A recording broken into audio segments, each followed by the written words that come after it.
Dans cette deuxième partie, nous allons aborder le thème de la musique Tinariwen. Tinariwen, c'est plus qu'un simple groupe musical, c'est un mouvement identitaire. Comme c'est assez souvent le cas dans les périodes d'oppression, l'art devient une forme de résistance. Alors que cette période meurtrière a fait des ravages, une grande révolution musicale se déroule. Fela Kuti, le père de l'afrobeat nigérian, avait déclaré que la musique était l'arme du futur. Il semble que cette phrase ait pris toute sa signification dans ce courant musical. Alors Issa, le groupe Tinariwen est né dans les camps d'entraînement militaire en Libye. Quel rôle a donc joué la musique pendant ces rébellions? Bon, c'est un appel très fort à la communauté Touareg, à la communauté au monde entier.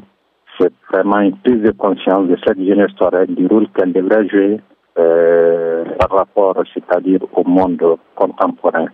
Qu'est-ce que c'est que les Touaregs aujourd'hui? Qu'est-ce qu'ils veulent être? Comment veulent-ils devenir? C'est tout un problème existentiel que la musique tinarienne, en tout cas, diffuse. Donc, c'est à la fois culturel, mais c'est surtout politique. Et ça, tous les Touaregs se reconnaissent à travers cette musique. Peut-être on dirait, peut-être là où les Touaregs n'ont pas pu, par exemple, se fédérer comme un seul État, parce que les Touaregs, d'abord, c'est sur des millions de kilomètres carrés. On peut dire aujourd'hui que cette musique, elle fédère toutes les confédérations Touareg, c'est-à-dire de Tombouctou jusqu'à Rat en Libye, Tombouctou au Mali. Et ça, c'est quand même quelque chose de très fort. Aucun chef Touareg n'a jamais pu, par exemple, unifier tout le peuple.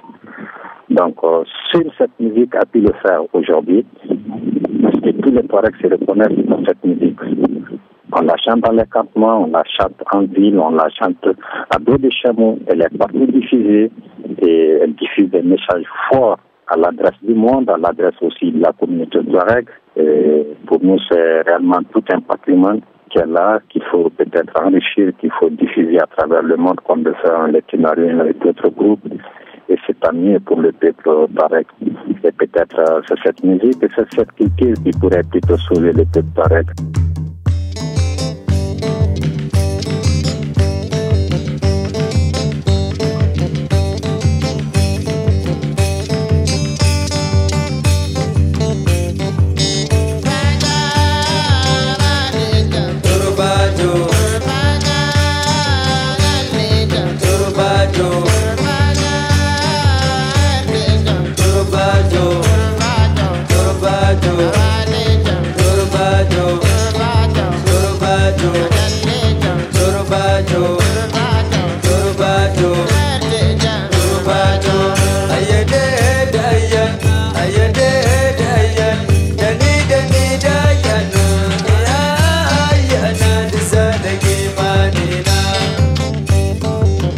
Maintenant, ce qui est bien, c'est que tous ces artistes, ils jouent finalement dans le monde entier.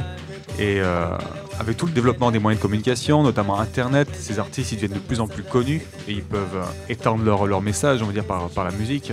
Est-ce que tu penses que l'Occident se sent plus concerné par la cause Touareg maintenant?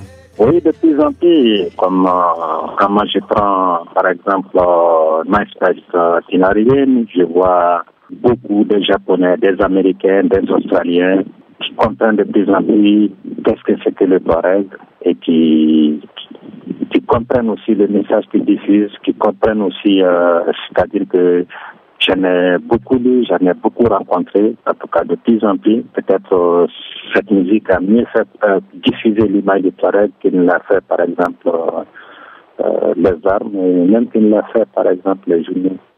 Je pense aujourd'hui, beaucoup de peuples aiment que les Touaregs puissent vivre de façon libre, indépendante.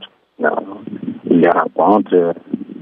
Toujours on m'appelle ici, quand est-ce que les Tinariens ils vont arriver, j'ai toujours des messages qui demandent, nous sommes d'accord avec vous, vous êtes des hommes libres, vous devez avoir votre liberté, vous devrez vivre en homme libre au Sahara, le Sahara c'est chez vous. Bon, cela veut dire que ça commence quand même à faire vite, et tant mieux. Donc rien que ça, finalement, c'est une petite victoire parce que de plus en plus de gens sont concernés. On peut espérer que dans le futur, ça va continuer à progresser et que plus en plus de personnes seront concernées par votre cause. Les Touaregs, c'est à partir de 90. Ils ont commencé à se faire connaître sur le monde. 90, c'est hier. Donc il y a tout un combat à mener, un combat politique, un combat culturel. Et ça va demander du temps, ça va demander aussi de la patience. beaucoup d'intelligence aussi. Oui, bien sûr. Et ici, les Touaregs, je vous dis franchement, 95% des Touaregs, ils ne savent pas ce que veut dire ni la télé, ni l'école. Donc, c'est vraiment un autre monde. 99% des Touaregs, ils ne savent même pas que c'est des Maliens, ils ne savent même pas ce que veut dire le Mali. Vous voyez, c'est tout un travail à faire. Bon, ils ne savent pas, bon, ils se disent Touareg sahariens, ils ne savent pas ce que veut dire Algérie, ils ne savent pas que c'est des termes, ils ne connaissent pas. Je parle de ceux qui vivent dans les campements et ceux qui nous m'a dit surtout. Et c'est la grande majorité. Donc, les Touaregs, c'est maintenant qu'ils commencent à sortir, en tout cas, de cet oubli qu'on a voulu, où on a voulu les laisser, et petit à petit, à travers, en tout cas, la musique, à travers aussi ces programmes. Nous pensons que c'est vrai pour un Européen, c'est une, mais pour nous, on est heureux aujourd'hui de savoir que beaucoup de gens connaissent Kidal. C'est des hommes qui ne disaient rien. Beaucoup de gens connaissent là-bas des Ifora. Il y a quelques années, personne ne connaissait l'existence de Kidal, ni de cette région, ni de ses habitants. Et aujourd'hui, sur beaucoup de sites, il va, en tout cas, on parle des Labras des Ifora, on parle des Touaregs d'ici, on parle. Ça vient, c'est vrai, mais ça a quand même besoin d'être soutenu, quoi.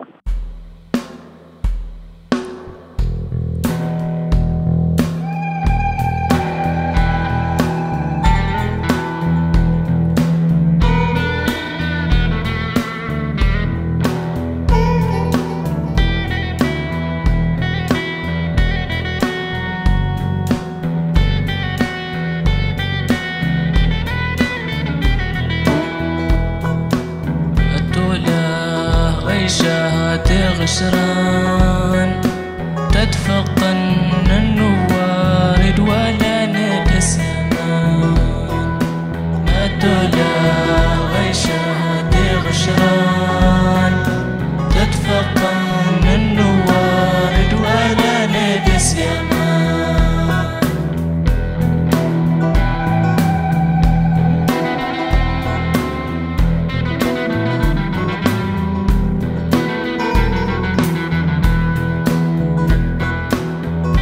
Si je prends des gens dans la rue ici au Canada ou en France ou en Angleterre, quand tu dis Touareg, musique Touareg, je suis sûr qu'il n'y en a pas beaucoup qui vont s'imaginer guitare électrique, pédale de distorsion. Et quelles sont les influences de cette musique? Quelle est l'origine de ce rock Touareg? Je ne sais pas si c'est des rock ou bien des blues, bon, parce que, comme je vous dis, c'est des notions que nous avons découvertes lorsqu'on est sorti, en tout cas, de ce Sahara. C'est en réalité, cette musique, elle plonge ses racines, en tout cas, dans la musique traditionnelle Touareg, le tendé. Le tendé qui est une sorte de percussion. Mais pour nous, c'est la musique Touareg, aujourd'hui contemporaine.